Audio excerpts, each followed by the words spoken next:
Welcome back to The Explainer. Today we're going to tackle the world of digital voice recorders and help you find the absolute perfect one for you. Oh, we have all been there, right? That amazing idea that hits you in the car. Or that one critical point from a meeting, and poof, it's gone. A good recorder is like an external hard drive for your brain.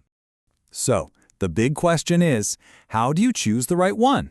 Well, stick around because by the end of this explainer, you are going to have a crystal clear map to make sure you capture every important sound from here on out. Okay, first things first, let's cut through all the confusing tech specs. I know they can seem a little intimidating, but trust me, they're actually pretty simple once you know what's what. So, bitrate, what is it?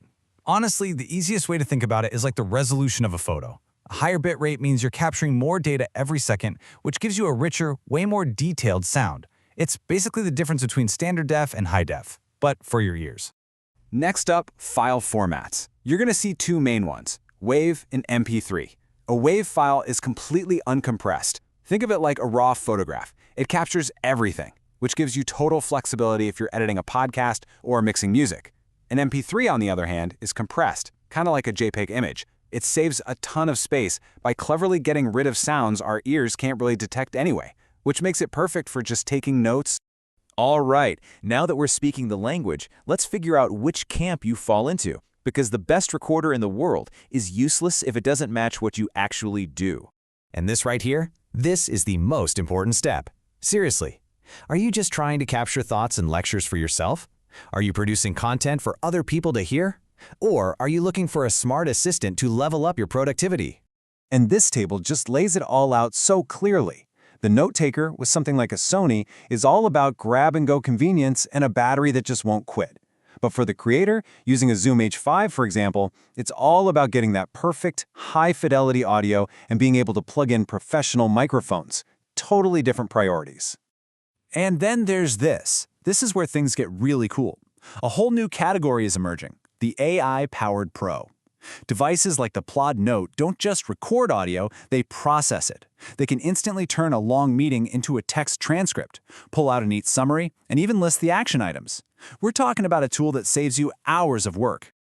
Okay, let's get down to brass tacks. Here's a super practical checklist you can use when you're actually out there comparing different models. Just run any recorder you're thinking about buying through these 5 questions. It's a quick gut check to make sure its features actually line up with your profile. Does it have that pro-level audio quality a creator needs? Or does it have the epic battery life that a note-taker's gonna depend on? And just to put audio quality into perspective for you, a professional field recorder like the Zoom F3 can capture audio at this staggering bitrate.